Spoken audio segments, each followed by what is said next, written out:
All right, everyone. Thank you for joining us. We have saved the best for last, the motherland, Africa, Wakanda.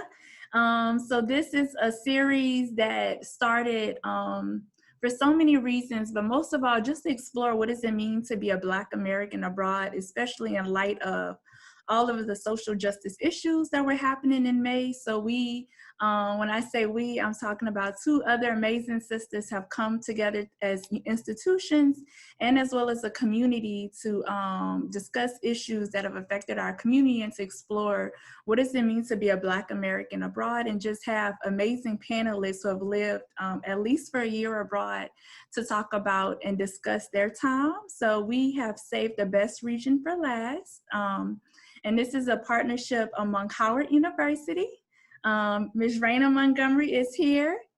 In the past, she has served as a facilitator, but today she will talk as a panelist and talk more about her time abroad. And then also Morgan State University with Ms. Marisa Gray. She'll be joining us shortly. And also Prairie View A M University, where I work. And it's been a great honor to work together to deliver this series, so that way we can just have open and honest dialogue about our experiences and compare it into the United States, and see what are the differences, and just talk about various topics concerning freedom, challenges, and everything in between. So as we are letting people in, we encourage you to sign in because we want to document who is in attendance, not only for this event, but we have some other amazing events coming up later that we'll discuss. And so soon we're going to introduce our panelists. We have 6 amazing panelists. And the reason why we decided to have 6 is because the African continent is so beautiful, it's so enriching, so diverse. And so we wanted to make sure that our panelists represented the various different regions of the continent. So South Africa, West Africa, North Africa, so that way you can get a various perspective. Because on the continent, there's 54 different countries and over 2,000 languages spoken. So there's a lot of diversity. And we want to make sure that y'all get the full spectrum and understanding of life in Africa. So without further ado, we will introduce our panelists, but make sure that you are signing in. So we have 6 panelists. First, we have Dre, who spent time in Lesotho, and he's going to introduce himself soon. We have Dr. Keisha Abraham, who has spent time in Zimbabwe and in South Africa. She has been spent time in Africa for over 10 years, so come with a wealth of experience.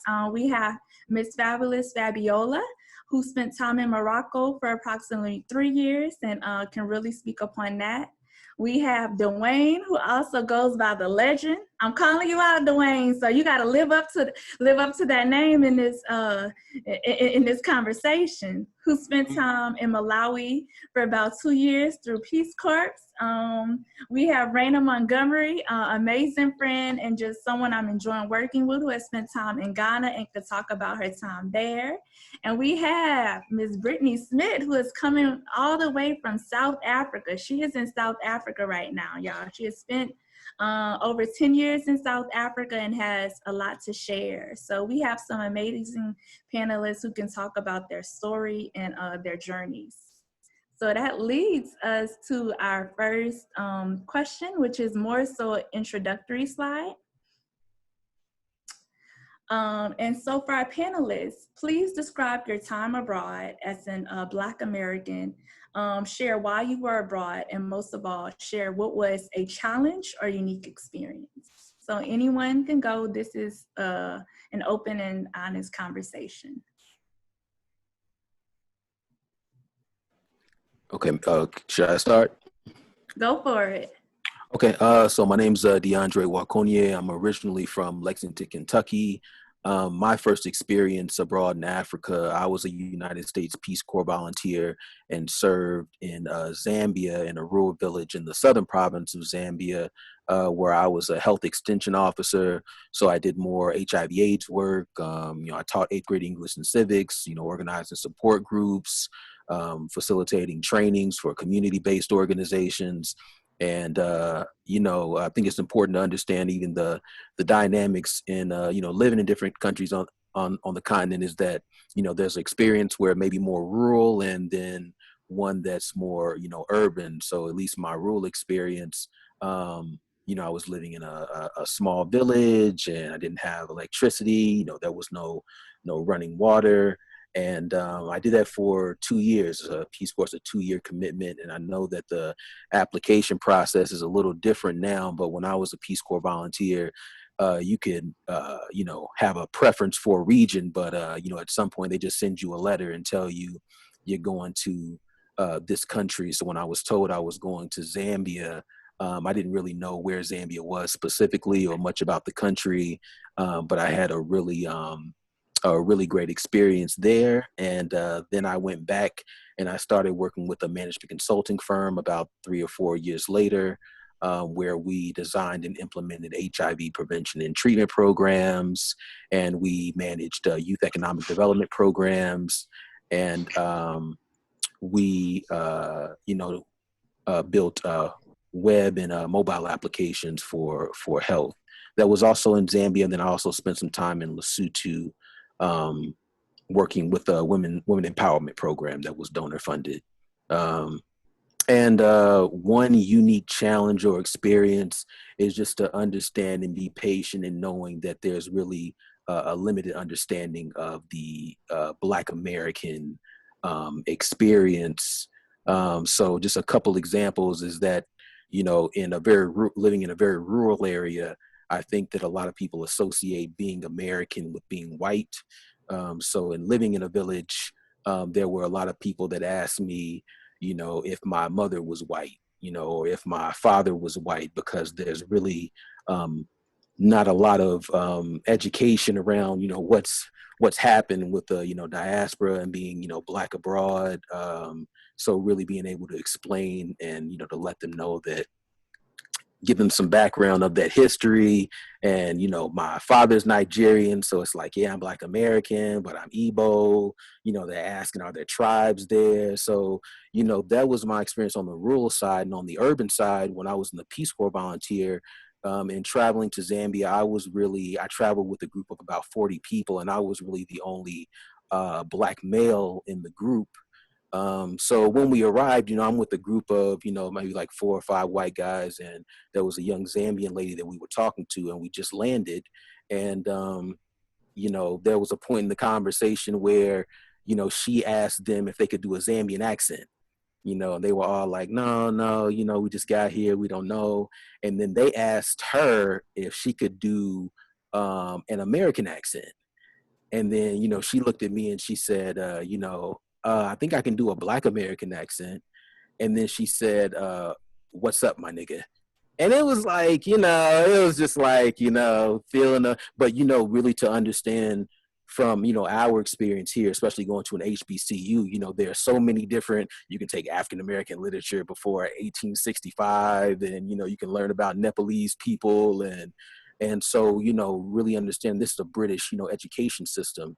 So as far as any opportunities to really learn about the Black diaspora, the Black American experience, even at a university level, is limited, so she, even in the urban area, she was even asking me, can I sing, because they're maybe understanding of what it means to be Black and American. They're getting a lot of that information from, television or watching videos or, so that was one, unique challenge, but also an opportunity to, teach the people, around you about, your culture, because even living in Lesotho and Zambia, I was probably one of the only, Black Americans a lot of people had contact with and had that, that experience. So yeah, that was one unique challenge in my experience.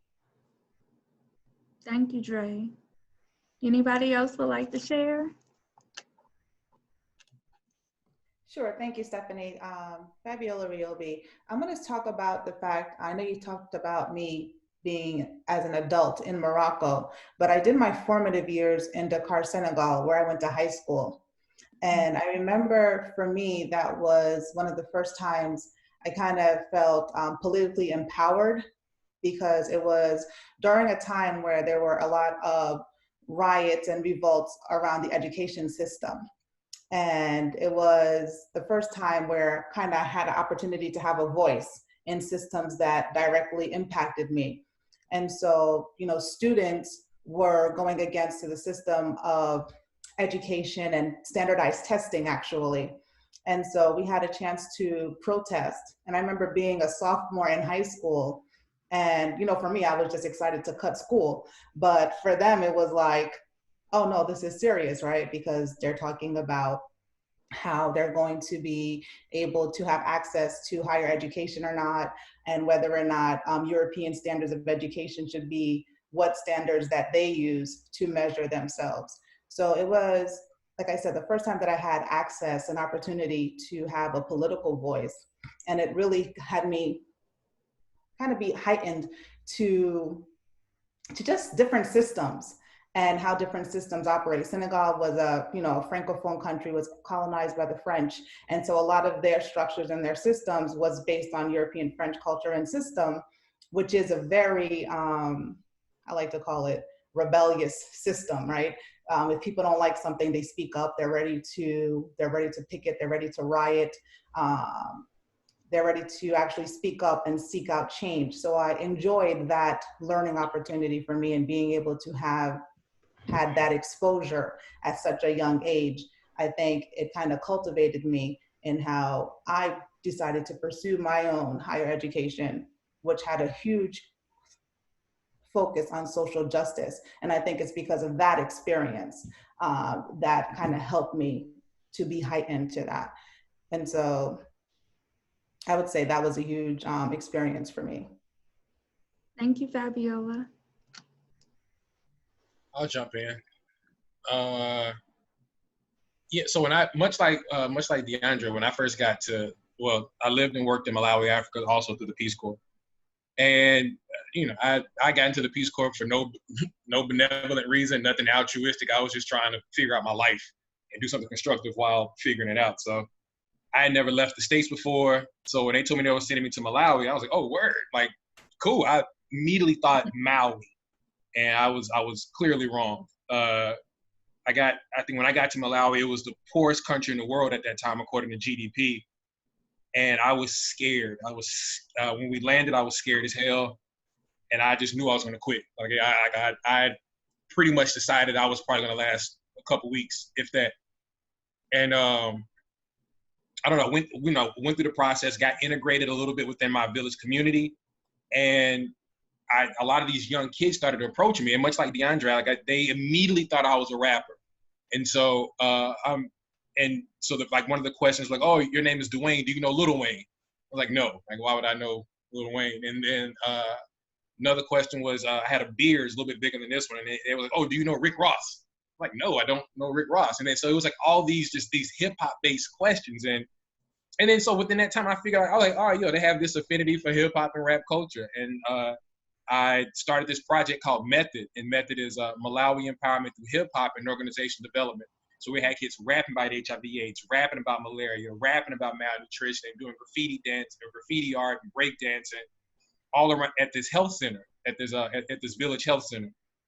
And then it got so big where they were like, the health staff was like, yo, we can't keep doing this every Monday, Wednesday, and Friday. You got to take it somewhere else.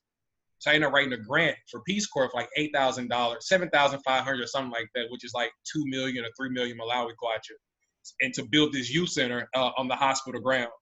And then so Malawi donated the land, the community donated the labor, the community like built this thing from the ground up. And in my village, we had the first youth-friendly health facility that was, funded by the Peace Corps, but the sweat equity came from the community.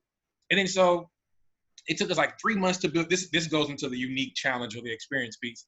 And then so it took like 3 months to get this thing up, which is pretty good in Malawi time. 90 days is a huge feat. And we did this ribbon cutting ceremony. This is when my feelings got hurt. We did this ribbon cutting ceremony. We brought a Gulu Wankulu, which are like the tribal dancers. Like we did like this complete ceremony. We brought out like the U.S. ambassador. It was a huge spectacle within this village. Once it's all said and done, I'm patting myself on the back like, yeah, I did that. Like, yeah, can nobody else top that? I'm feeling myself extremely. About an hour later, when we start breaking things down, this Malawian man approaches me and he says, oh, Daritzo. Well, my Malawian name was Daritzo. I was like, oh, this is such a great project. It would have been so much better if you were a white man, though. And I'm like, well, dang. Like, I brought out the U.S. ambassador. We brought out the village dancer. We brought out the tribal dancers. It's a youth center that was built in 90 days. And I was like, well, geez. So he just completely burst my bubble. And so it was at that point, I was like, yo, it's bad enough y'all thought I was a rapper when I touched down. Oh, there go Byron. Thank you, Byron. And it's bad enough that when I touched down, they think I was white. But then two, this grandiose project that I wrote out the red carpet for, they just completely bust my bubble. It's like, yo, if you were white, this would have been the illest. And so I went back to my my hut defeated, but the youth center still stands and it's still productive today. So that's amazing, Dwayne. Huh? I said that's amazing. I see why you're known as the legend. You left. You better ask about me. You better ask about me. No, I'm just playing. Thank you. Put some respect on it. No, you got to. Thanks, Byron, if you're in there somewhere. All right, we have two more panelists. I'll jump in next. There's some continuity, I think, a little bit in our stories. I'm really super impressed by what you just described, and I think it's incredible to be able to leave a legacy like that in the places that you get to touch, especially in terms of the transforming of perspectives of what we can do when we come together. So I am Keisha Abraham. As Stephanie indicated earlier, I run the Abraham Consulting Agency now, and I've worked in international education for the majority of my career, but also as a professor of comparative African diasporic literature and culture. And so when I first went to live in Zimbabwe, it was a long time coming for me, because I decided very young, I guess I was 11, when I decided that I was going to live in Africa. And I was very clear that it was going to be in South Africa.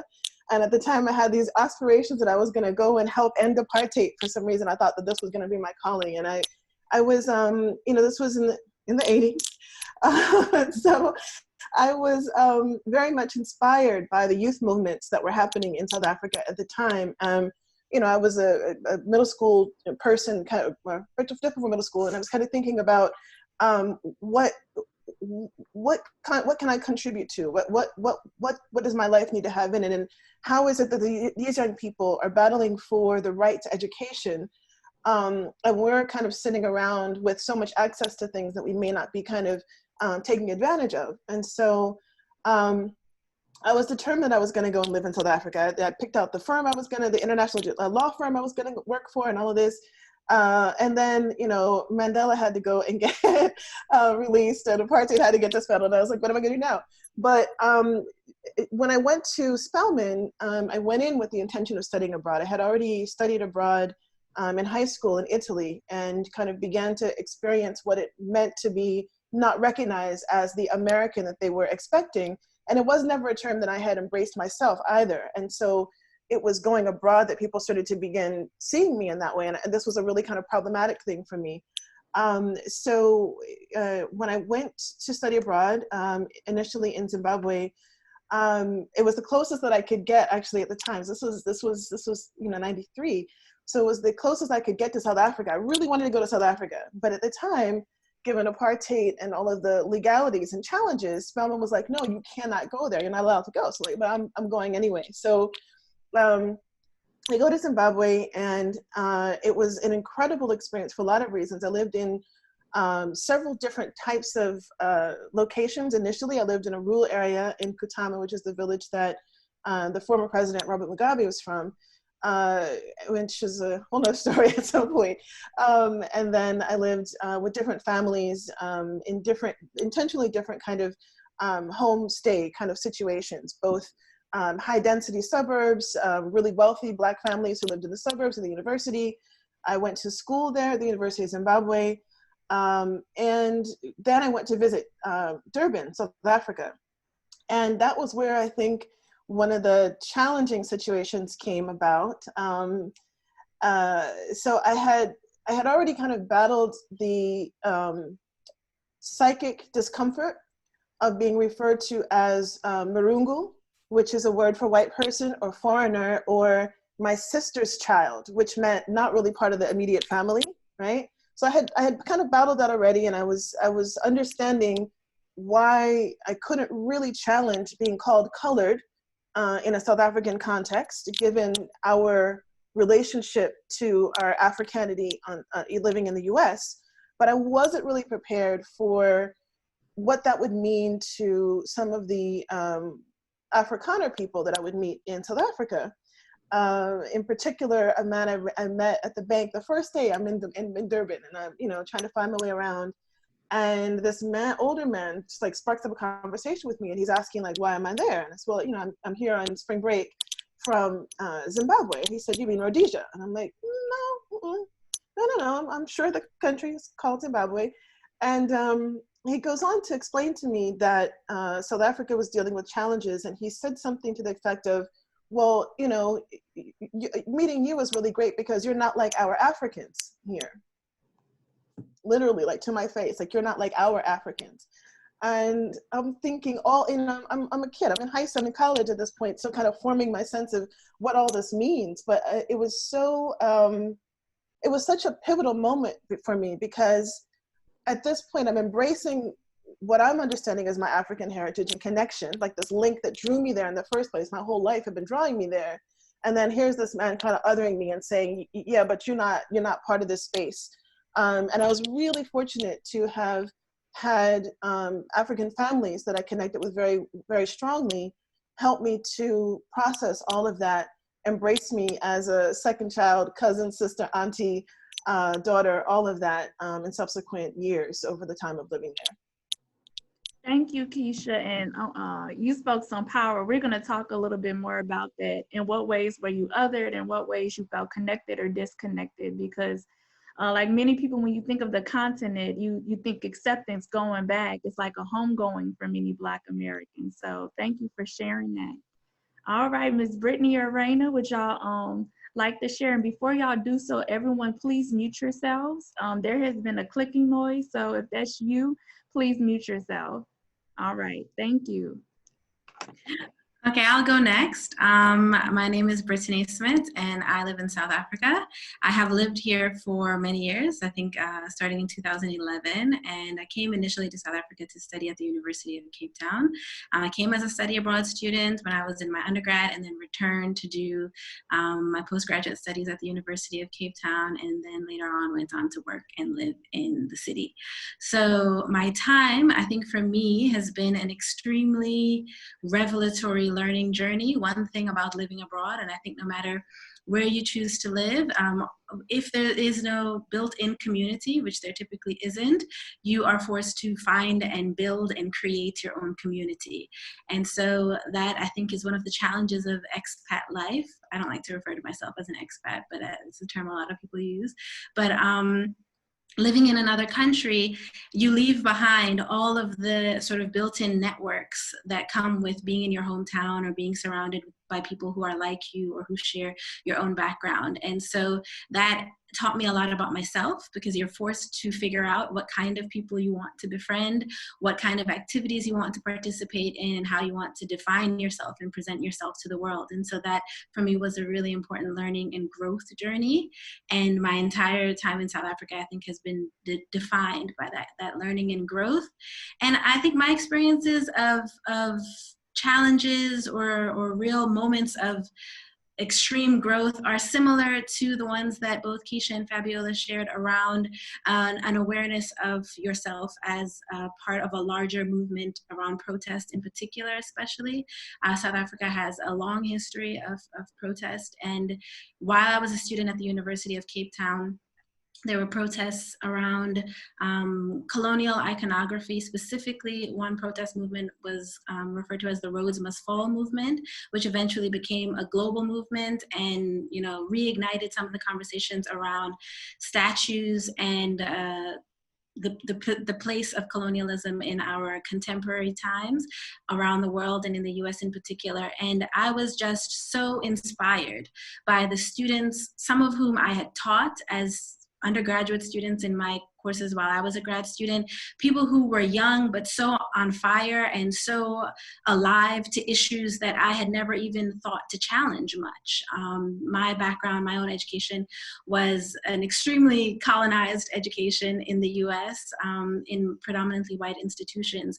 And so I had in many ways been taught to accept the status quo because it would be potentially detrimental to me to try and disrupt it. And these students were willing to take on that risk and that challenge to literally lay their lives, their bodies, their education, their futures on the line for something that they felt was worth the fight. And they were able to achieve many of their aims and to inspire a movement towards transformation and decolonization at the university and in universities all around the world and in South Africa. And so for me, it was a paradigm shift. It totally opened my mind, and I'm so grateful to the youth of South Africa for allowing me to study at their feet. So that for me was an amazing experience. Thank you, Brittany. All right. Ooh. I felt that too. Hi, everyone. My name is Maraina Montgomery. I'm the Assistant Director for Study Abroad at Howard University. And this is a picture of mine, actually, that we're looking at. I lived in Ghana for a year, exactly, actually, as a part of a journey in my 20s. We'll say I'm a little older than my 20s now, but it was my goal during that period of time to see as much of the world as I could, having been given the grace and the support by my mother and my grandmother to do so. And so I chose to move to Ghana with my partner at the time. We called it a feasibility study. After having lived in Asia for 3 years, and I was saving my time in Africa for like that moment in my life when I knew I was really ready to connect in this different way than I felt was what I'd be offered connecting in Asia or Latin America or Europe. And so going to Ghana was special because we went. You know, I had applied for the Peace Corps before, and I thought, you know what, I've traveled enough. I feel confident enough in just being able to show up and figure it out. And I, again, had a partner with me who had done the Peace Corps in Togo. So I had that kind of structured support system next to me. And we bought a round trip ticket for 6 months. And we said, if we can't build a community, if we can't find jobs, if we can't establish ourselves within 6 months, then we'll come back. And it was a hustle. And so when we talk about challenge and experience, the whole entire year was all of that combined, challenge and experience.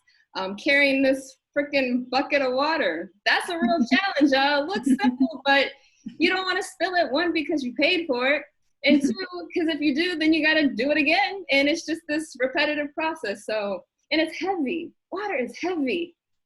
So, and I know we have some really great questions, so I won't go too far into depth, but just to set the foundation, lived in Ghana for a year while I was there, traveled to Togo and Burkina Faso, and it was an experience that was not defined by a particular job or by anything other than a desire to really connect and to essentially try to re-establish myself and ourselves at that time on the continent in an effort to just live differently, be differently, knowing that we weren't satisfied with living in the US and the lifestyle that so many of our peers and family members had. And, you know, even now I do, like, live. We wanted something totally different. And so that's what took me to Ghana at that time, and that was 2011 to 2012. Thank you, Raina.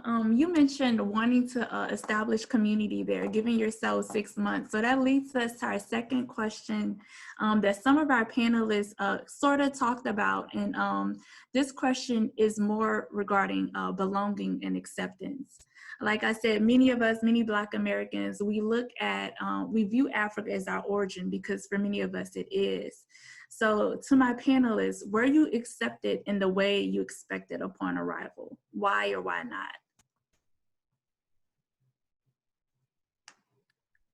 Okay, I can start. Okay. No, I mean, in coming, originally with the Peace Corps, I think I went with a very open mind. I didn't really have any strong expectations. I was just really looking to learn. So I think that having that perspective, it was all love, from my perspective, but definitely touching on what Keisha mentioned. It's important not to generalize across the whole continent, that country to country is very different. I'm happy that the panel is so diverse, and just understanding in South Africa, if you're a person of mixed race, specifically Black and white, they'll identify you as colored. And there are in South Africa whole colored communities. But for me, in my time living in Lesotho, and Lesotho's a small country within South Africa, I didn't really have a lot of engagement with a lot of white people or Afrikaners. So, I haven't really had that same experience. And, for me being a more, brown, a darker person, I also didn't, have that, have that experience or to experience racism, on the continent. But yeah, I mean, I had a great experience as far as acceptance. I didn't really have those strong, feel those strong boundaries. Thank you, Dre. Did Lil Wayne want to go next? Actually, I'm messing with you. Yes, Raina. Can I cut off Lil Wayne? Go for it. Hey, y'all gonna stop calling me Lil Wayne. All right, Big You Wayne. can't call me the legend. Don't call me nothing at all. Wayne. This is a family effect right here on the panel, y'all. Sorry. So Obrumi is what they call foreigners, white foreigners in particular in Ghana. And not only is there like a name that I was called upon arrival, but there was this, and it never ends. It's this, it's called being chopped, like where, because there's a knowledge or there's an awareness that you're from outside. And for me, like the way we move, our words, everything tells the world that we're from the US, even if we try and hide it, even if we don't identify it, but that's just who we are. And so regardless of what we're wearing, regardless of, how much one tries to really assimilate and to fit in, there is something to the fact that we're from the US that will always be present. So it was obvious I wasn't from Ghana and I was from the US. And so when you're chopped, it just means people, and it's a cultural thing that's not meant to be malicious is what I learned, but it's like an effort at every angle to try and get just a little something extra from you. So like if a taxi ride would cost a Ghanaian, I don't know, 20 cedis, it would cost an American, or it would cost me 25, maybe 30, maybe 40. No, let's say it'll start with 40, and then if you know what's going on, then you're like, yo, I'm not paying 40, I know it's only 20, and then they're like, all right, 25. And so then you're like, okay, fine. It's just this, it's a dance, it's an exchange that comes with, one, a recognition of privilege. So who am I to not pay the 25 if I have it? And I understand that it's not malicious. It's just like, let me get a little of that American tax. Let me put a little American tax on that. And if it's not disrupting my lifestyle, I was okay with paying that American tax. Again, thinking about why we're there, how we're contributing, how we're showing up, kind of to that effect.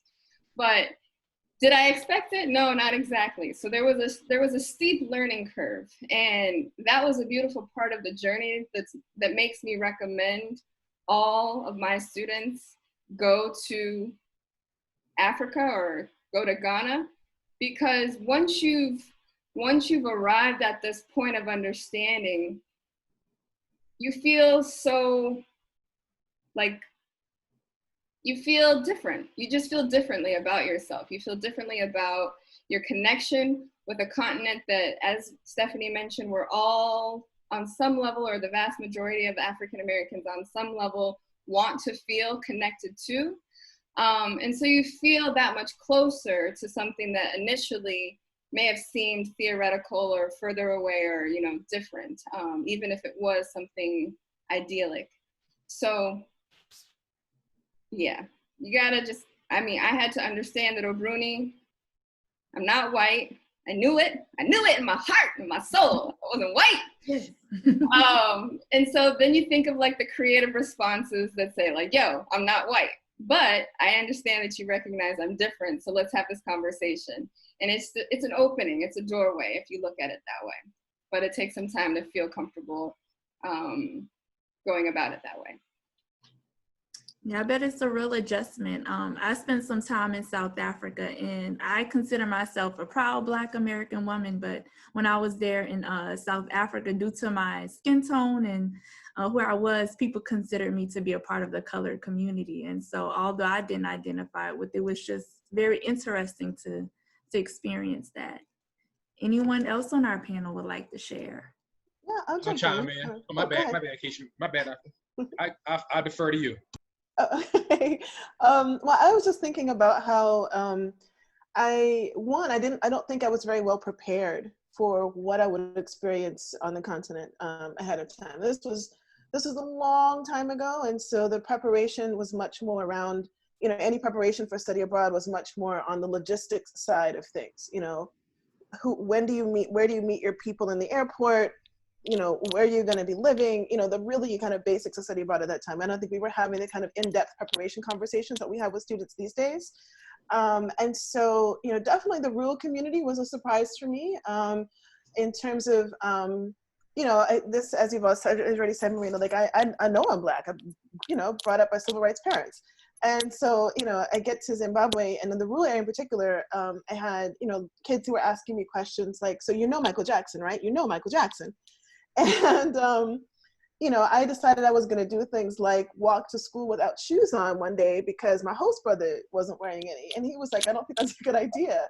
And I'm like, no, I'm good. I could do this. I forgot that pedicured feet don't really work so well, you know, on like really hot stone road. But more particularly, I think what I wasn't prepared for was the amount of diaspora love that I would receive. And the amount of diaspora diversity that I would experience on the continent, that blew my mind. So I wasn't thinking about the impact, right, that Bob Marley's Zimbabwe song and him being in Zimbabwe would have on the culture and the community there. I wasn't thinking about, you know, an entourage that he would have brought with him from Jamaica in 1980 when Zimbabwe celebrated its independence. And so, and I also wasn't thinking about the age of the nation. Yes, it's an ancient country, right? It's an ancient civilization. Zimbabwe actually is where the name Zimbabwe means house of stone. People would say that the center of the country predates even the house of stone that's there, even predates the pyramids in Egypt in some way.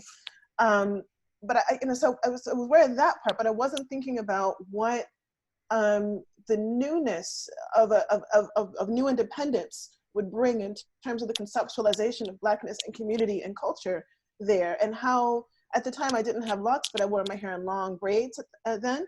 And I met Rasta in the nightclubs. Yes, I had a nightclub life back then. And so I met, you know, DJs and people who were like all about like Rasta culture. And the next thing I know, I'm doing presentations in Rastafari in Zimbabwe, you know, and really kind of leaning into like how broad and how vast our experiences can be on the continent as well, like in terms of how we learn different varieties of Blackness from each other in those engagements. I know it's kind of skipping ahead, but that was one of the things about acceptance that was really profound to me, that it wasn't the Black American the way that I saw it.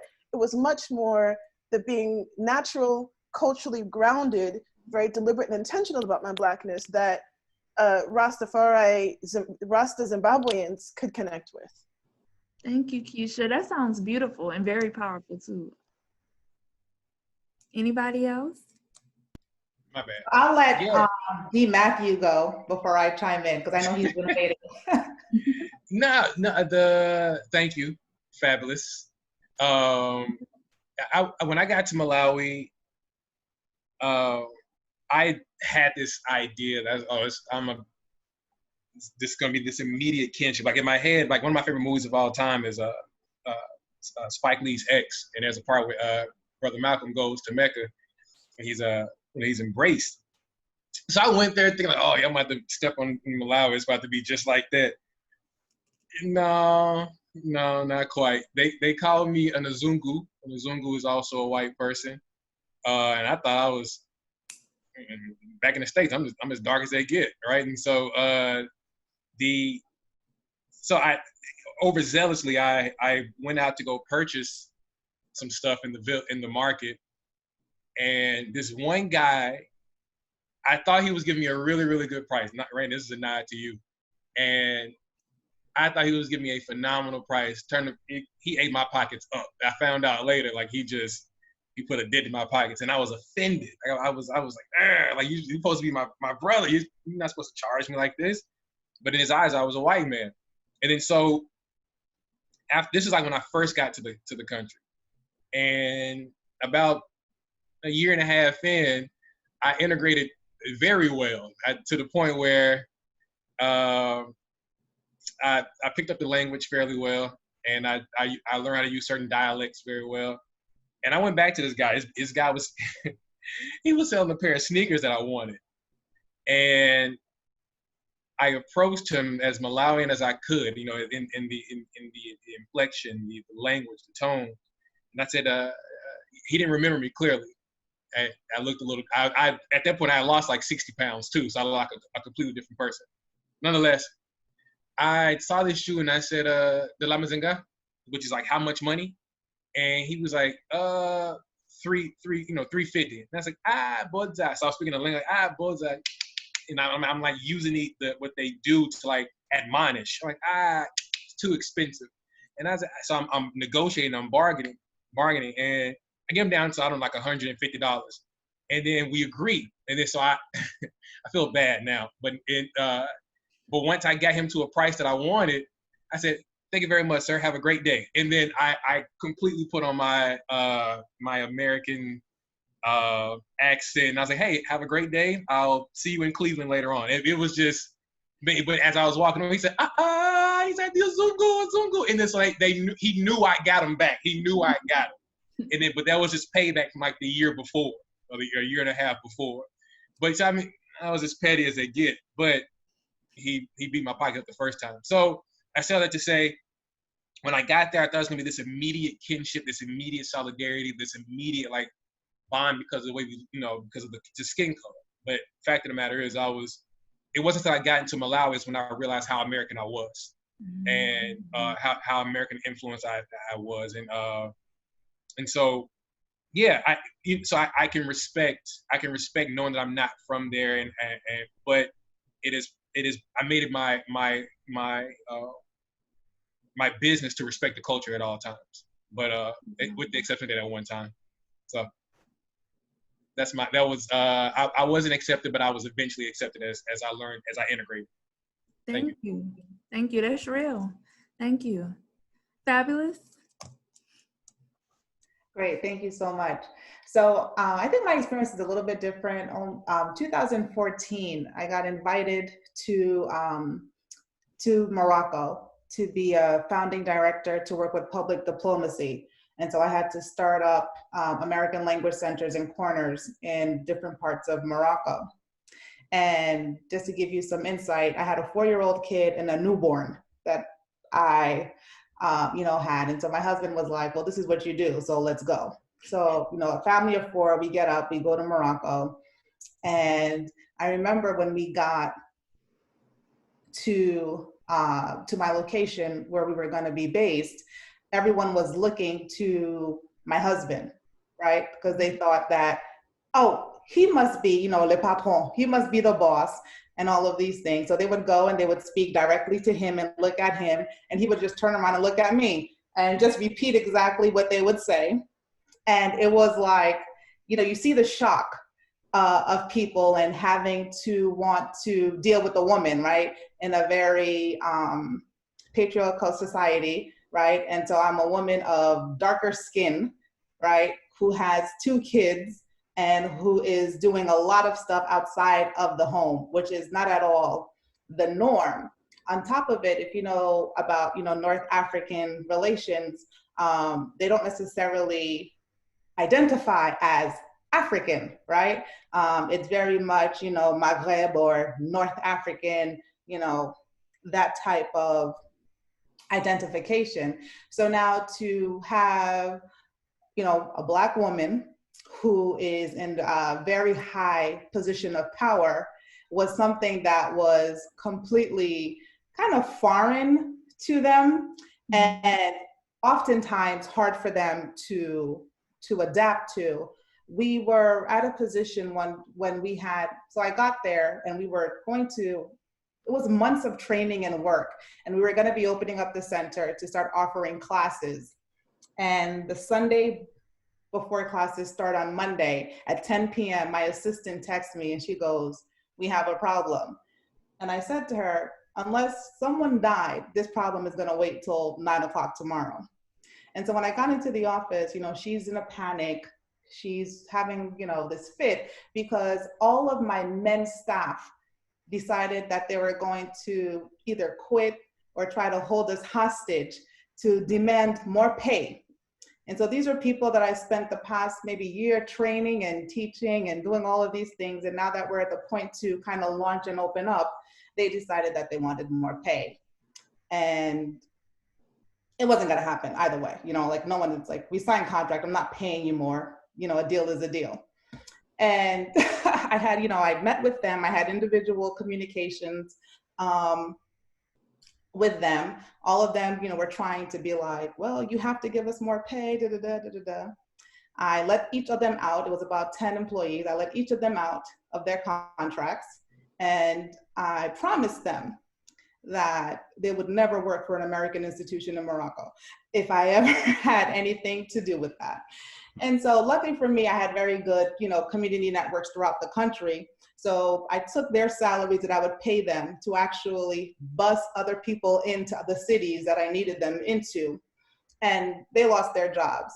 And I just remember, you know, slowly but surely as the months progressed, each of them coming back to apologize, to ask for their jobs back, and to try to, you know, reposition themselves. And like them, I kept my word. I didn't rehire them. And I made sure that, you know, they would just have to make do with the decisions that they decided to take on themselves. But for me, you know, that was like where I kind of birthed, you know, my experience as a Black woman living in North Africa, because already they're not used to seeing Black people, darker skinned people in positions of power, right? And they're definitely not used to having to take directives from a woman, especially not one with a baby on her hip while she's giving that to them.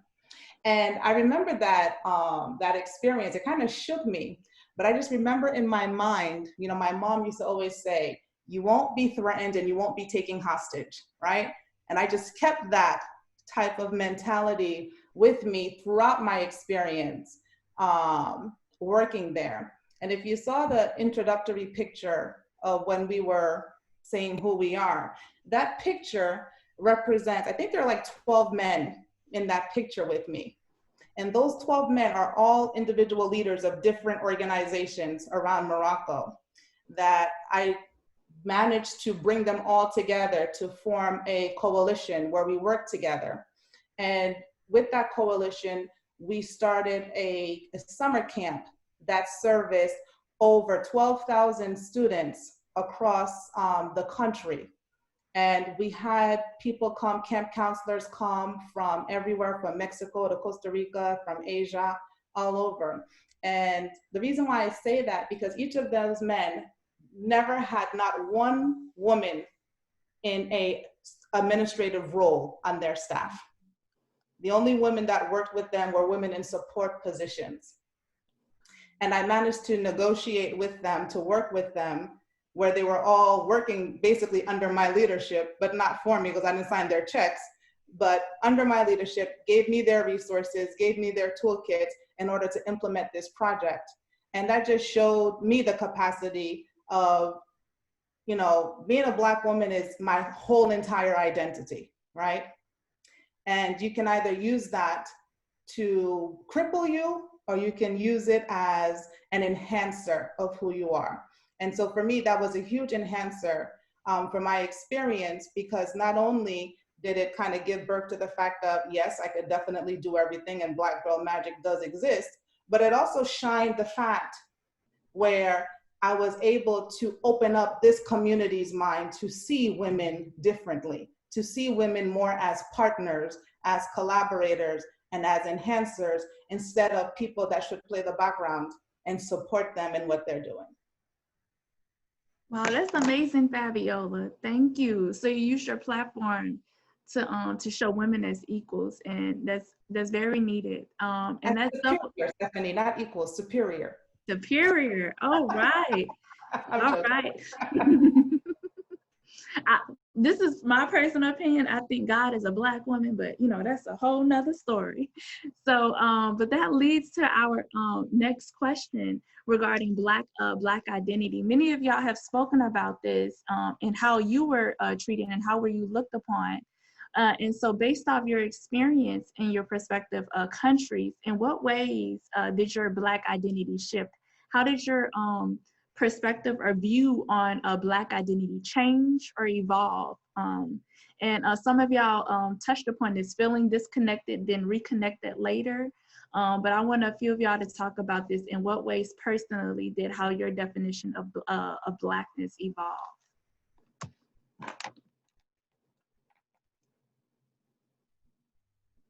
I'll just piggyback off of what I said before. It's just that for me, in my experience, whether in the United States or outside of the United States, Black identity has only in America, to me, have I experienced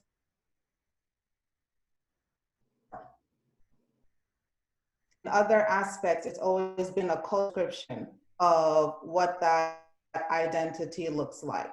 Because I think whether I spent most of my adult life living in Africa, and always been first as a woman, and then second as Black or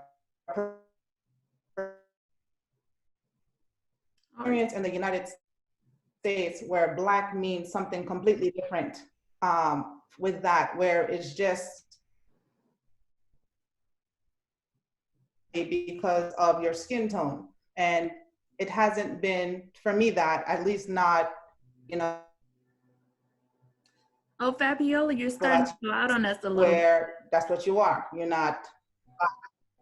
I say you're going What in did you and say? out. You're going in and out on us a little bit, but we're hearing what you're saying. Just is going in and out that way.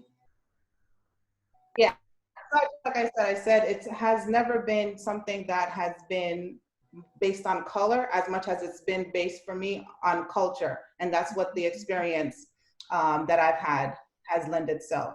And so I think it evolves here in the United States, where all of a sudden, because of your skin color, it's supposed to be one frame and one identity. It's not been my experience outside of the US. Thank you, Fabiola. Anyone else? How did your viewpoint on Blackness or culture or Black culture shift or evolve? This is a really big, these are two big questions, really big. And I'll try, it's an ongoing effort actually to really develop a philosophy or a perspective on it. But I'd say when I was in Ghana, it was the first time that my Black identity wasn't at the forefront of my reasoning. It It wasn't the lens through which I viewed every experience that took place in my life, even though it was there. So in the US, we often think about negative things that happen to us, and we first question whether it's because we're Black. We look at our circumstances across society, and we can draw a connection to how we feel our Black identity plays a role, be that housing, be that job status, be that salary. And so when I was in Ghana, it was the first time where I wasn't feeling the weight of that thought process, but it was a different feeling because I was feeling an understanding of the privilege that I had very, very clearly. I felt it was I felt like how probably white people feel now, limitless. I felt as though I could do anything, try anything, go anywhere, speak to anyone. And there wasn't a barrier. There wasn't something undefined or subconscious stopping me. But I mentioned that privilege piece because that's the US, that's the financial mobility that I had, even if it was, a savings account that had an expiration date attached to it. In the moment when I arrived and during my time there, even my connections to family back in the US, that privilege piece and that financial piece and connected to the mobility and the ability to navigate the context in which I was operating in with a different type of ease and access than the average Ghanaian. So that's trippy as a Black person to feel that way. It's trippy both for positive reasons, but then it's also trippy for just the guilt factor that comes along with that type of privilege, being a person of color who's experienced the negative effect of privilege. And so did I connect with the community? Yes. Absolutely, because again in my mind, I say that when we show up in the world authentically, with genuine intentions, with a genuine desire to connect and to be open, people receive that, they feel that. And so, telling people here all of the time that are afraid to have difficult conversations about race, or who are afraid to make mistakes when talking to Black people, or, non-white students, if they're white folks, if we're showing up as genuine beings, people give us grace. And I think we're more prone to give others grace too if they show up with just that strong energy of genuineness. So I connected very well with the communities, have some beautiful friends. All the art around me are from people who I know, who I built a relationship with, and then it was the process of exchanging the art afterwards that came. And yeah, man, this takes me back to a time in my life that was just pure living at its finest, the challenge as well as the triumph, as well as the connection and the growth. So, all right, please, fellow panelists, love to hear from you. Thank you, Raina. Can we hear from Brittany, someone who is still living in Africa, to talk about this and answer this question? Sure. I think I'll second what Raina just said about how complicated this question is, and that the fact that our Black identities, of course, our identities are constantly evolving and, adapting to the different experiences that we're facing. But I think I'd like to just try and complicate this question a bit, because I think even in the chat, we're getting lots of questions about language. And, we want to be careful about the kind of one-dimensional perspectives that we can have on the African continent, even when we speak about the community. So if someone from South Africa were to go and visit the US, I couldn't ask them, were you able to connect to the community? Was it the Black community in New York, Black community in Tennessee? So there are so many different communities, and I think that is what has helped me to even further complicate my own understanding of global Blackness, of transnational Blackness, of ethnic different ethnic identities. You know, in South Africa, we have 11 different national languages. So whenever I'm back in the US, people ask me, have I learned the language? And then I'll ask them, well, which one? There are so many different languages. And so the countries on this continent are so complicated, so multidimensional. And that's part of the excitement of the journey, is that you get this opportunity to understand things from so many different perspectives. And so I would say that there are many ways in which you can feel connected to various communities. Of course, your own economic situation is going to impact on that, how much you try to really extend yourself and to often go past the comfort zones that can exist in the sort of privileged enclaves that we've been speaking about.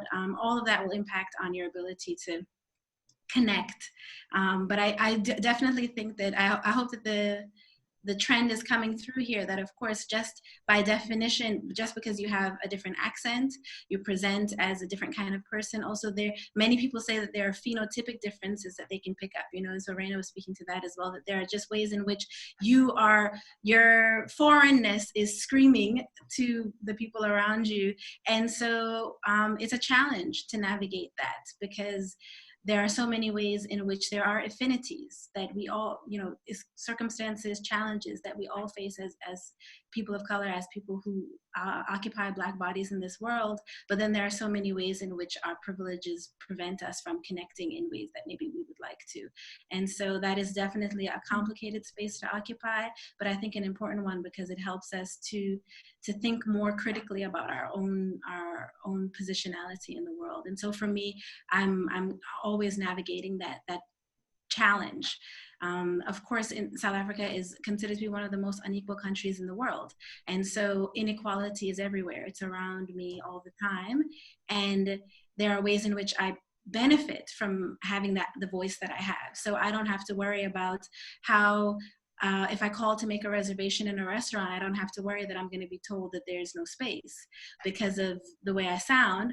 But then when I show up, they are shocked to see who arrives. And so now I must find a way to navigate that shock. You know, it's not a pleasant experience to now find that your Blackness is a disappointment. And so there are questions in the chat also where people are asking about anti-Blackness, and I think that's an important point to make as well, is that because many of the countries on the continent are predominantly Black, majority Black doesn't necessarily mean that it is a space that is absent of racism. And so that's something that exists, and the privileging of whiteness is global. And so it exists here as well, and it's something that you continue to reckon with even here in the continent of Africa. Wow, Brittany, you said a lot, and it was very powerful. Thank you. Anybody else would like to share? Yeah, I'd like to jump in there too.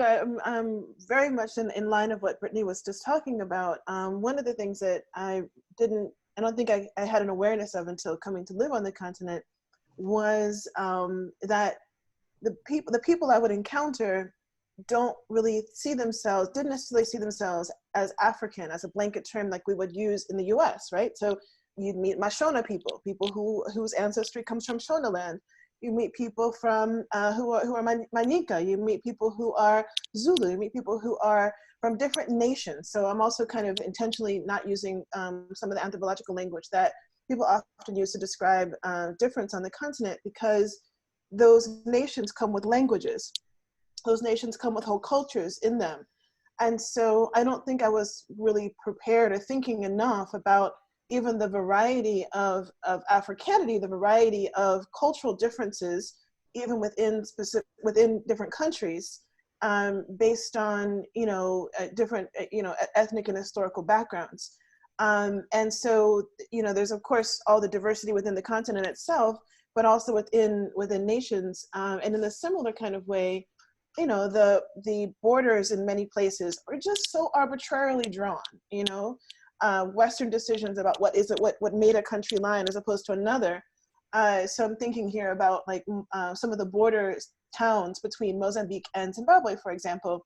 And in that space, that kind of liminal space between what's decided to become what has been deemed two different nations, you have a population of people who understand their Blackness in relation to their history, their ethnicity, in a way that is unique to that liminal space, right? That you can kind of go in or out of as a person who's coming from this version of diaspora. But there's so much diaspora on the continent as well. And so even in that way, I think sometimes we may refer to ourselves as like Africans in the diaspora versus Africans on the continent. But I think that's a really kind of false differentiation, because there's been so much internal migration for so many years for so many people.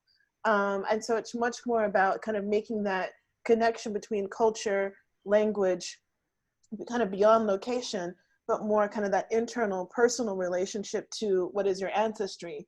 And I think that's one of the other spaces that I wasn't, I now kind of think a lot about this whole question of, in Shona, you would say Munova Kupi.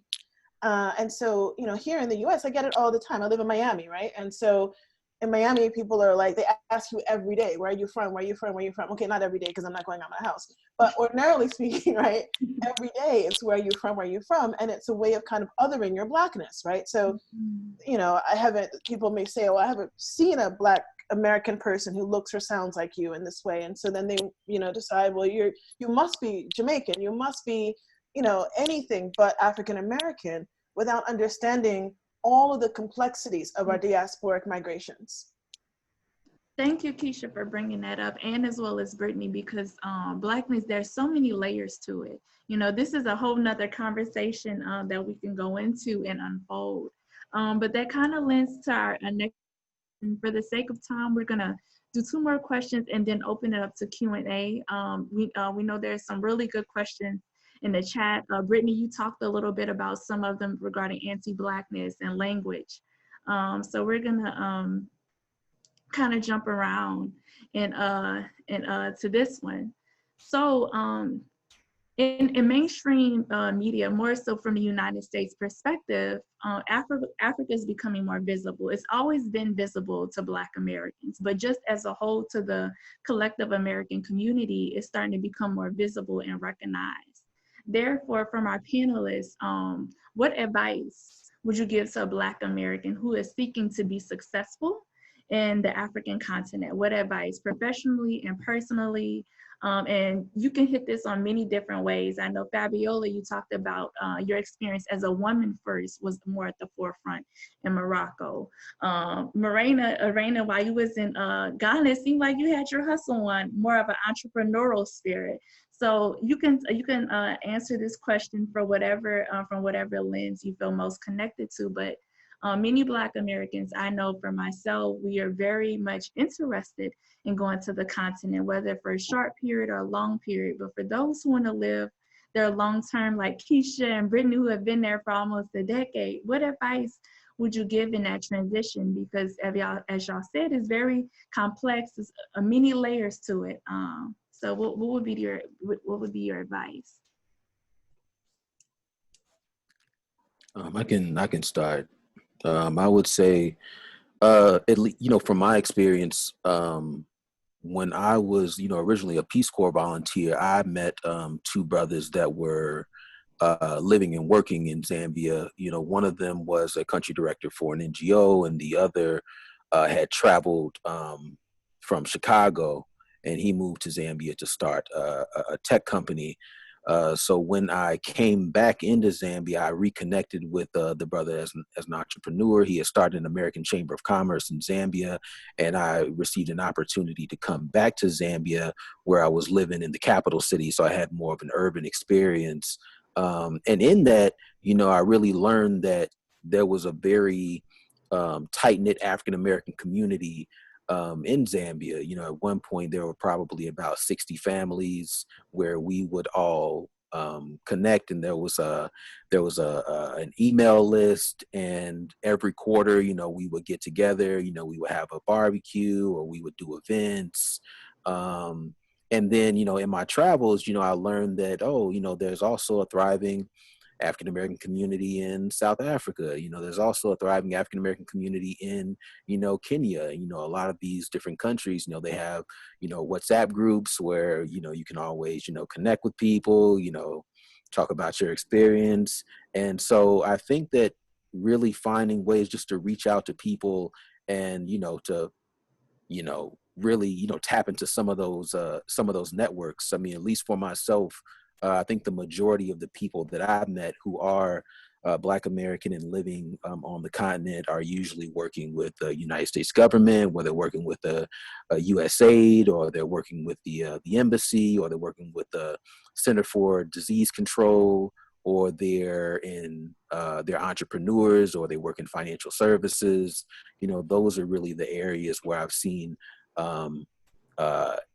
Americans, specifically African Americans, thrive. So, there are African American networks across the continent that you can, tap into. So, reaching out, just asking to be, connected, or, to schedule calls to talk about their experiences and how they could potentially thrive given their skill set, or things that they want to do on the continent to learn more about how they can make that transition.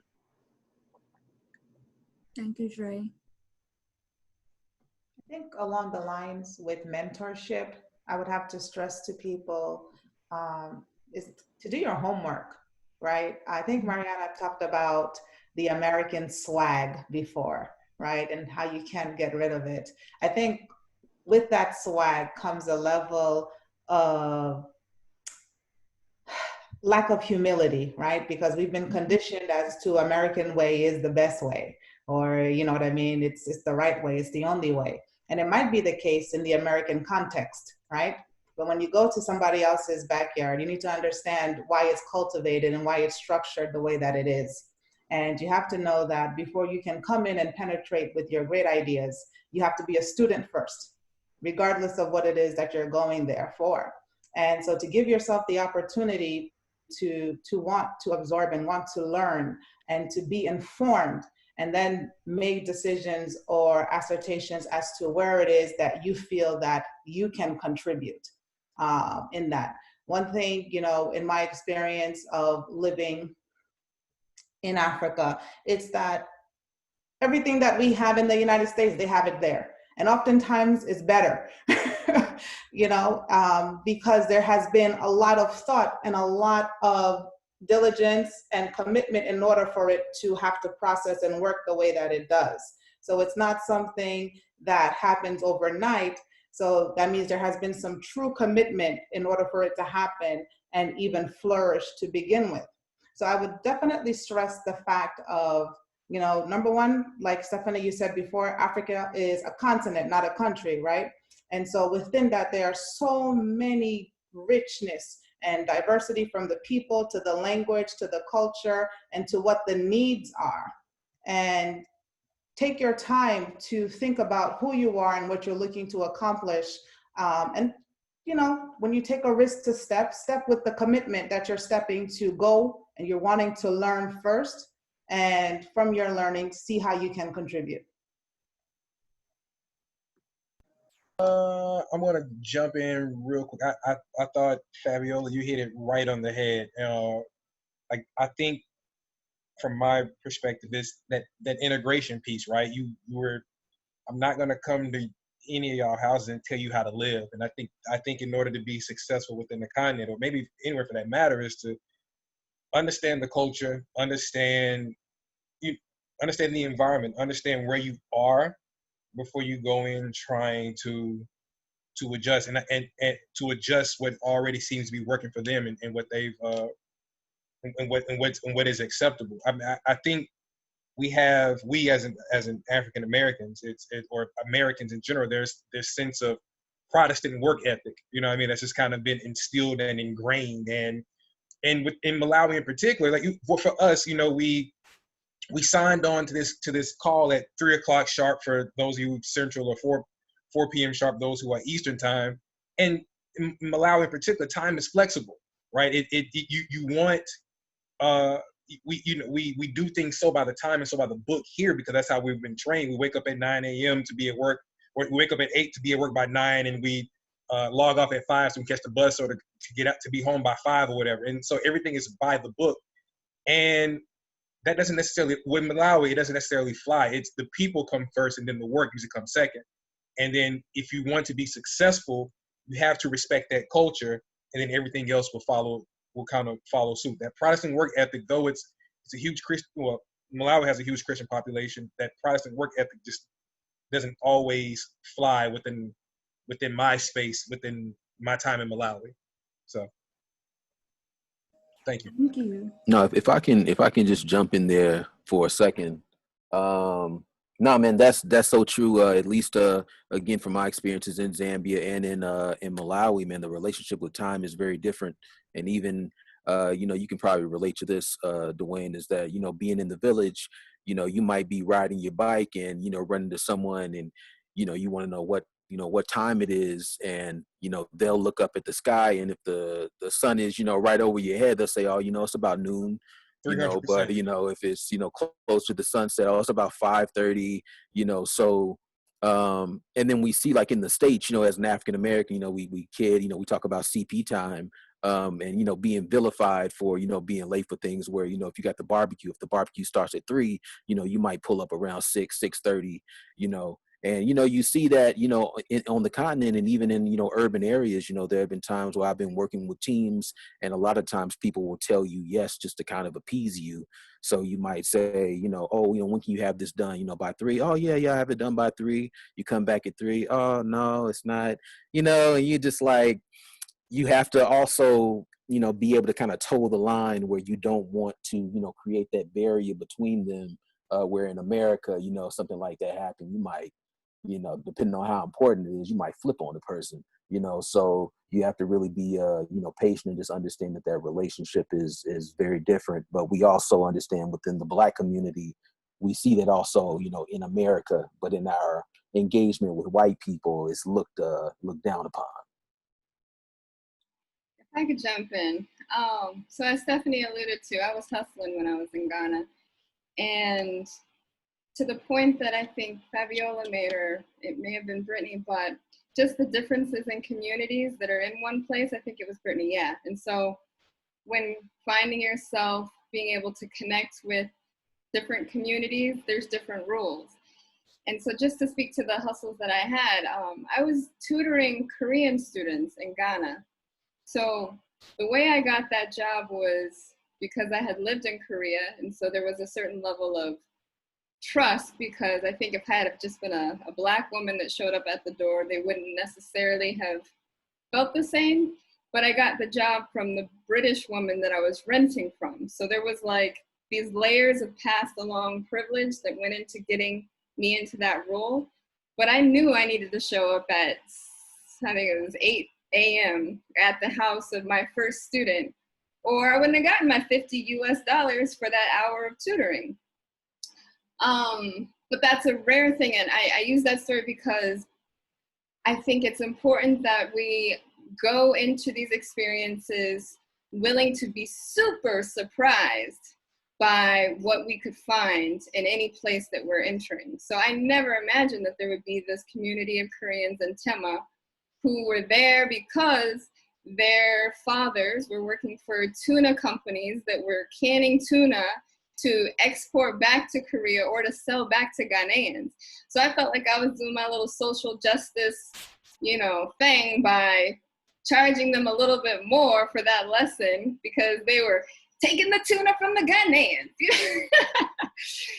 But then I worked for an African-American woman who had this amazing institute where she was providing these study abroad opportunities, and it was very organized. It was speaking to the US student population, so it felt somewhat westernized, but also very Ghanaian because they were coming to Ghana to be in Ghana, right? But I remember she asked me to go and have something printed for her or for the program of students that was coming. And she said, I want you to make sure that you stay right in that printing center and make sure that they print it correctly. So I get to the printing center. It's like a 3-hour process for them to print it. And I know the area, so I'm like, well, I'm about to go have some lunch real quick. I'll be back to pick it up in 3 hours.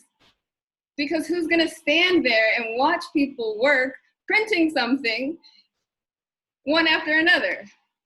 Lord. So I go back, pick it up, thumb through one copy, And then I'm like, okay, we're good. This is great. Thank you very much. Pay.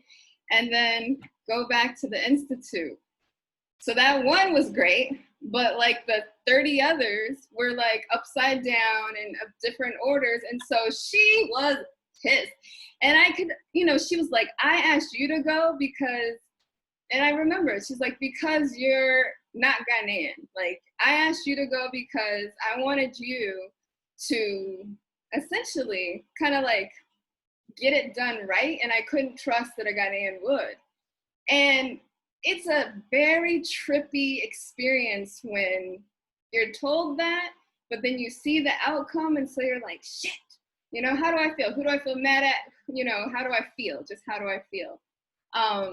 That lady, I think she was a little bit crazy because of the amount of time that she had spent there. And just, again, all of the complexities that come along with being an African-American or a non-Ghanaian person in Ghana, having a business, employing Ghanaians, you know, bringing in American students, just all the layers.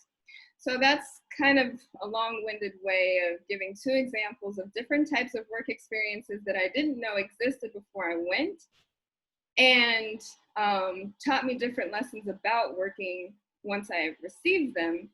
But I found it very difficult to earn enough money in one job to support myself there, or, you know, our family, the 2 of us there.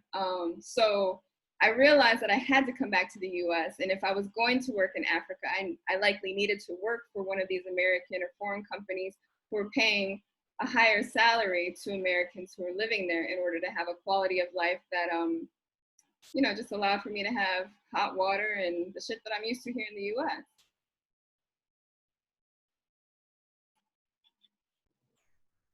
That's real. Thank you, Raina. Because of time, we're gonna start wrapping it up, but our panelists, oh my goodness, y'all have touched on so many different levels and layers when it comes to privilege, being a Black American, being in a minority space, and just other levels as well. We may have some time for 1 or 2 questions. So Marisa, she's facilitating our questions in the chat. Give me a question or 2 that our panelists may have not been addressed, but would be insightful to our audience. Sure. All right. So I have a question from Simon G. And he asked, is it advantageous for an African American to have an African experience? And for an HBCU, is it important to prioritize education abroad programs to Africa, and why? Great question. Yes, I'm sorry, I gotta jump in right away. It's essential. It is essential. I'm sorry, but it is absolutely critical. I don't care what else you do while you're in college. I don't care if you go to whatever party the Qs are having, or the campus event, or the whatever, whoever's doing whatever. The most important thing that you can do while you are a student is study abroad, and in particular in Africa. There is a way that you learn yourself in that experience, and you learn about how you can be in the world that no other place can give you. Mm-hmm. Yes, you can have opportunities to go to places in Europe. You can have opportunities to go to places in Latin America, Caribbean, etc. Do not buy the hype when people talk about money, because it pays off in the long run.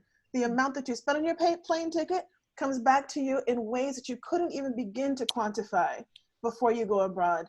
I don't even have enough language to explain how absolutely critical it is that you have that experience.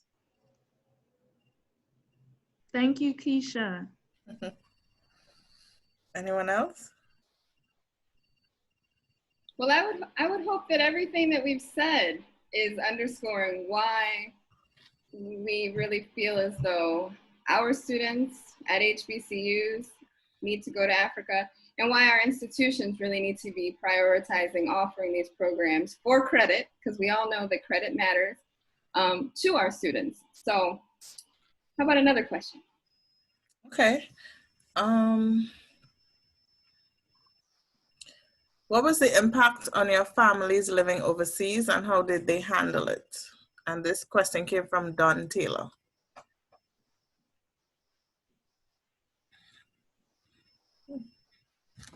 I can start off by saying that it depends on your family. There are some families that they're very, very close and everybody has meals together multiple times a week and all of that kind of stuff. And I think for those kinds of people, it can be traumatic to have a member, it's like a limb is missing from this body, you know? And so that can be definitely more of a challenge, I think. I come from a family that my family really values travel, values international and global experience. You know, my mom always says that when her friends ask her all the time, don't you miss Brittany? Oh my goodness, it must be so hard. And she says, you know, I'm so proud of her, you know, and she could have never had a South African experience in New York. That's where my mom lives. And so she wanted me to have a South African experience and to go out and live this life. And so for me, that is a challenge all the time. You know, I spoke earlier to the fact that when you're living outside of your home context, you've left your entire community behind. You have to find a new community, forge a new community. My heritage is Jamaican. There's no Jamaican food in South Africa. I have to find my own ways to recreate those things, you know. So those things that you miss from home, of course, there will always be that longing. But as Keisha was speaking to earlier, I mean, what you get in exchange, it's priceless. There's absolutely there's nothing that can make up for the richness of this experience. And so while it is definitely a challenge, and for some people, in the time that I've lived here, I've had friends, other people from the US who have come and since gone back, you know? So for some people, it's a 2-year experience, a 3-year experience, a 1-year experience like Raina, and for others, you know, we choose to stay for longer or move on to other places. But it really depends on your family. And so it's important if what your family thinks is important to you, then it's important for you to incorporate them in that decision so that it feels a bit, it's less traumatic for everyone involved. Okay. All right. And did you want to say something, Marisa? Raina, would you like me to ask that question about gender today? Okay. All right. So Lashea Howie asked, well, she said, gender has come up in the conversation, but can anyone speak to sexuality and experiences abroad? This can mean navigating an LGBTQ+ identity and or considerations for intimacy and dating, which are always rooted in culture. Good question.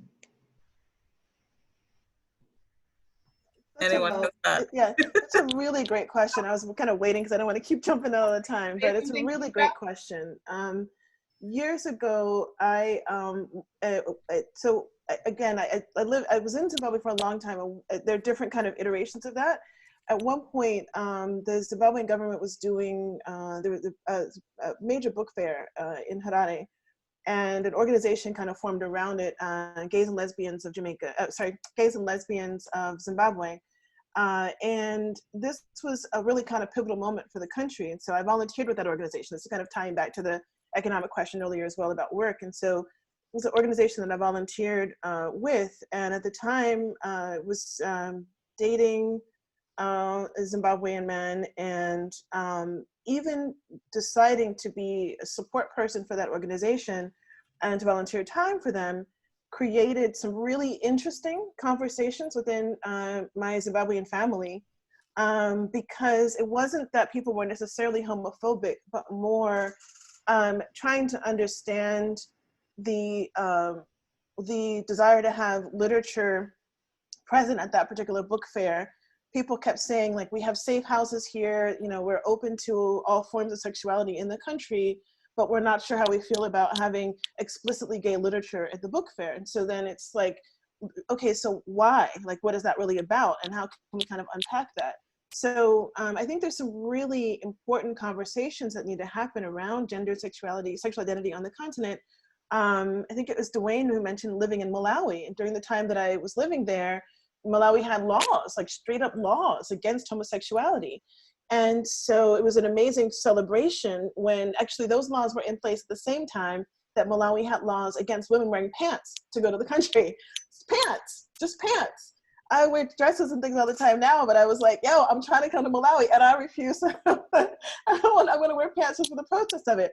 So those two things coming together at the same time, but then also being eradicated around the same time, I think are really kind of important, that there is an awareness of the fact that just like everywhere in the world, we've all been, every iteration of who we are has been everywhere in the world as well.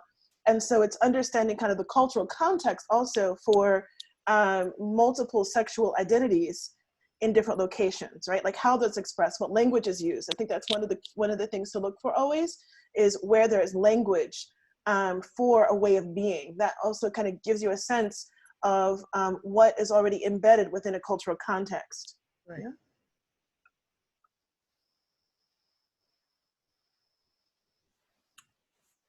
Anyone else would like to add to what Keisha said?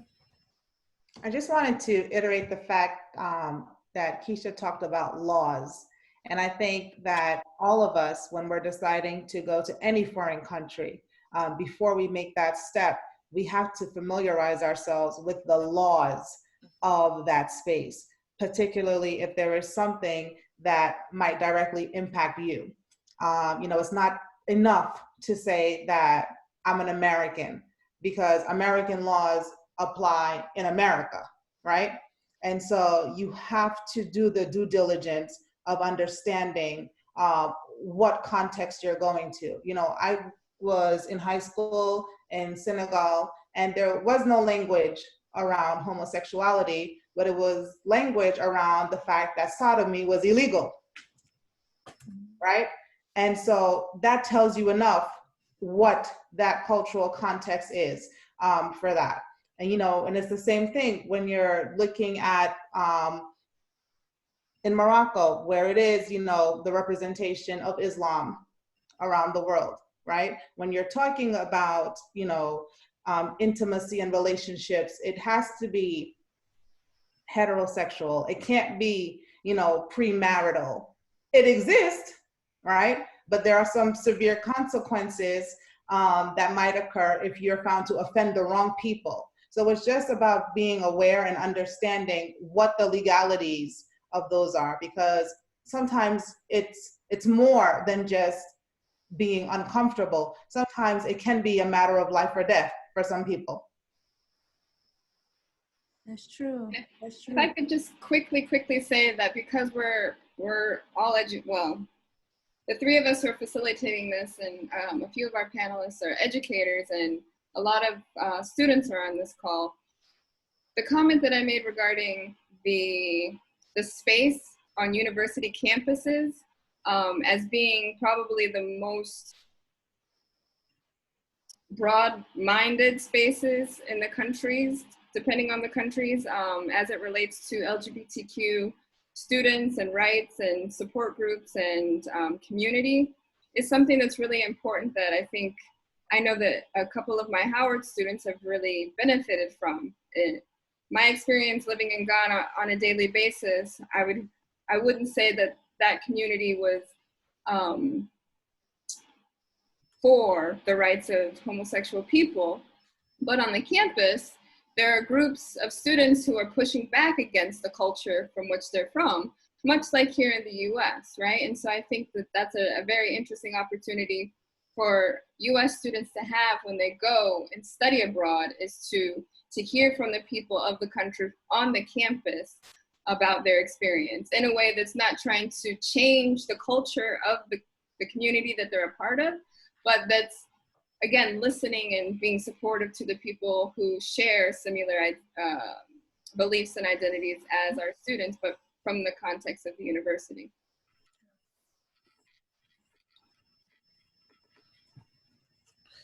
Okay, and I think that's all for the questions that we have from the audience. I think every other question was addressed in some shape or form during the discussion. Thank you, Marisa. So that concludes our program. But before we go, two things we want. So although this concludes the HBCU Black and Abroad series, this opens doors to our next series, Voices of the Diaspora. Many of our panelists talked about not only understanding our narrative as Black Americans, but also being open as Black Americans and versed upon the Black international presence. And so just as we've uncovered discover what does it mean to be a Black American abroad. In this next series starting in September, we're going to look at the Black international experience and the complexities of that and the different layers of that, because we're all connected. So we're really looking forward to that. But before we go, we're going to ask that everyone take off their video in honor of Mother Africa, in honor of Wakanda Forever. We're gonna make that symbol come on. And so we're gonna take that picture, and then if our panelists would stay for a couple of minutes to debrief, we would appreciate that. But we know it's long overdue, so you have to go. So if everyone could make their video available, and Miss Marisa, Raina, I'm gonna give it to y'all for the technical aspect of taking the pictures. Let's do that, and I'm gonna stop sharing so that way we can make sure that we capture everyone. All right, unmute yourselves too. We're gonna say it together. This is a family affair. All right, so Marisa, are you gonna take the picture of Raina? I'm still. Let me unmute myself. Hold on, I gotta do my little Control-Shift-4 thing. I know it's multi-step. I'm gonna only get one. We're ready? Set. On the count of 3, everybody say Wakanda forever! 1, 2, 3! Wakanda forever. It's so weak. Keep it. All right, now let's just take a picture. 1, 2, 3. Cheese. Love it. Love it, love it, love it, y'all. Thank y'all for tuning in and joining us, and stay tuned for September because this is just the beginning of more conversations to be had. And shout out to Byron on the right. The support and the shout outs. Where is Byron? He went away. Yeah, he's just left. I'm right here, y'all. Oh, okay. You're very welcome. Yeah, as you already know, love what y'all are doing. Please keep on doing it. Please, Byron, give us a quick intro. Come on, you should be on the panel too. So yes. No. Okay. Hello, everyone. My name is Byron L. Williams. I have had a couple of international experiences. hate. Yeah, so I've had a couple of international experiences, but I've been as involved as I can in the kind of promoting and increasing definitely international experiences, specifically in communities of color, even more specifically in our African American, Black American, whichever term you would like to use, community, and getting more of us abroad in jobs and opportunities where we can also bring more of us into these spaces. Yes. Byron does awesome work. Thank you. You're welcome. Supportive. Always. We got to have you on the panel next time. Right. Byron. Yes. We got to make this happen. I have my notes. I have it in my notes. If you can, just let me know when you may need me. We're gonna do a Peace Corps panel. So it would be really nice to hear the stories that go beyond the marketing material for Peace Corps, and it would be great to have Dwayne, Dre, Byron back on, some women that you all know that can speak to the Black Peace Corps experience, like the nitty gritty, for real. Yeah, and just let you know, on the call, you also had Lashaya Howie, as well as Benjamin Snyder. So Lashaya Howie, definitely African-American female who would be, I think, great to have on the panel. But I think between the 5, 6 of us who have been present here, we have lots of people that we know who we can recommend, including ourselves, but also beyond ourselves. Nice. Awesome. Thanks, sir. Anyone else who's still on the line want to do a quick intro? This is the after party. Oh, wait, am I unmuted? Yes, you are, Marcus. Yes, Okay. Hello. Okay, so I'm Marcus. I'm a undergraduate at Cornell right now, going into my sophomore year, and my major is Africana Studies. That's what I came in declaring as my major. and I'm actually double majoring that with government now. So I was invited to this by DeAndre, and it just listening to all of this has been incredible, honestly. And I'm really, really thinking about, you know, just moving to Africa, honestly, living in Africa, and pretty much looking for business opportunities there, and you know, maybe even seeing if I could go to law school in Africa. Like, there's a lot that, you know, I'm trying, you know, look into. Marcus, I'm so glad that you chose to introduce yourself. It's great for us to be able to meet you. If you're at Cornell in Africana Studies, and that means that you have the very distinct pleasure of studying under one of my professors in my graduate program, who is Dr. Carol Boyce Davies.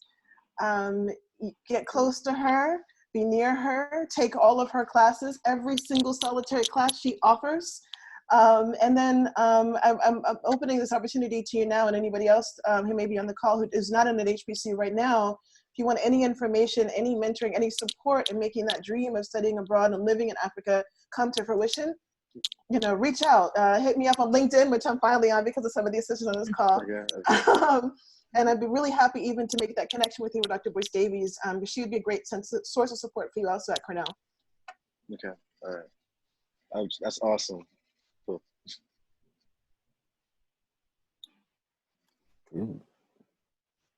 All right. Yeah, how did other folks hear about this event? If you wouldn't mind sharing. Hello. Hello. I didn't want to turn my video on. I'm look a mess. I'm working at home. But my cousin Naida Wigington, she's a Howard alum. She sent me the link for this. I did not go to an HBCU, unfortunately. That's one of my regrets in life. Even though I had good college experiences, I live in Lexington, Kentucky. And that's where Naida also lives here. I don't know if she got on the call or not. I work for a refugee resettlement agency here in Kentucky, Kentucky Refugee Ministries. The majority of the refugees that we do resettle in Lexington and Louisville are from the Democratic Republic of the Congo. And so I work with Africans a lot. I have lived in East Africa. I lived in Kenya. I worked there for a while years ago, and studied Kiswahili a couple of years before I went. I speak pretty well. I use Kiswahili a lot with my students. So anyway, this has been a very interesting panel. I related to a lot of the things shared during the panel. And it's nice to see other people of African descent who have the interest in Africa and African people and culture and languages. So thank you for the opportunity. Thank you. Hey, what's going on? What's going on, Angelique? Hey. Now, you know, Naida's my cousin on the other side. Wait a minute, who's the, oh, yeah. You said Lexington, Kentucky, and I was like, this guy? Yeah, okay. yeah. I'm Angela Henderson's nephew. So you're related to Naida's dad? I'm on the others. I'm related to Angela Henderson through marriage, you know. So, you know, she's a distant cousin, but cousin nonetheless, you know. She really was definitely one of the reasons I went to Howard for undergrad. Okay. Yeah. All Nice to meet you. Nice to meet you. Yeah. You're in Kentucky now, or? Yeah. I'm finishing up a master's program. I also go to Cornell. That's where I met Marcus. But I'll be finished in the next couple weeks. So I've just been kicking it for the summertime, you know, kicking it in Lexington, you know, spending time with my aunt and uncle. So it's been good. Okay. Well, I'm here. I'm off North Lime. Okay, cool. In the no-lie area. So yeah, you'll have to, you know, hit me up. Nah, it'd be great to connect, man. Nice to see you. Thank you. Good to meet you. That is Hello. really perpetuating the belief that all African American people are related, guys, which is the Oh other. yeah. We making family connections, you know. What are the Family chances? connections on the Zoom. I meet new cousins, at least 1 or 2 new cousins every year. Oh dang. I have so many cousins. Yeah. So I'm hello, can you hear me? Okay, I also came to this Zoom today through Naita. Naita Wingleton sent me a note and said, DeAndre, and I was going to be on this Zoom. You're going to want to listen in. Naita and I went to graduate school together, but she was an undergrad at Howard alongside my children. I first moved overseas into Tanzania in 1986. And I've been living in the continent and off and on since then. So in various capacities. So this was a very interesting conversation, and I look forward to others. Thanks. I'm sure, isn't your name Zalika? Okay, Zalika. Okay. Hey. Yes, we met. Okay, yeah. I came to speak in Lexington. Yep, I saw you. Yep. So I wanted to share, my name is Lisa Brown, and I also made it here through Naita. Naita also sent me a message. So Naita was very busy. I am her, I went to college with her, and we went to Howard. I'm a graduate of Howard. And she's my line sister, so that's our major connection. But I am an educator in New Jersey. Never traveled to the continent, always a desire. My brother right now is doing work in the Ivory Coast, so he goes back and forth quite a bit, working with the sports teams and the government on a lot of different capacities. And he has shared with me that, there's opportunities for me to do some work there, specifically in the area of education that I've been in for about 25 years. So I am very excited, and this was a wonderful program. So thank you. So I guess I'll introduce myself next, since there's so many Howard grads on here. I'm also a Howard grad, class of 06, baby. School of C. DeAndre actually invited me, and I was late, and I came in at the moment y'all was talking about CP time, and I was like, are they talking about me? Are they talking about me? But I had a coaching call, because I'm a life coach as well as a radio personality. So I had a coaching call, so I was so late. But what Lisa said, always had a desire, but never been to the continent, unfortunately. And I definitely want to go. So for the next Zooms like this, DeAndre, I'm gonna leave it up to you. You're gonna have to let me know. Oh yeah, Because definitely. I know I missed a lot. Like, I'm so interested in all of this, especially because I'm from Seattle, so I'm in a lot of white spaces, and I love look at all of this. Like, I need this again. I miss Howard. I miss being around my people. So, and I don't know if I said my name is Rika, that's my name. And like I said, class of 06. So DeAndre, thanks for inviting me. Next time I'll be on time, hopefully. It's all good. HU, class of 06 right here too, sis. Hey. All right.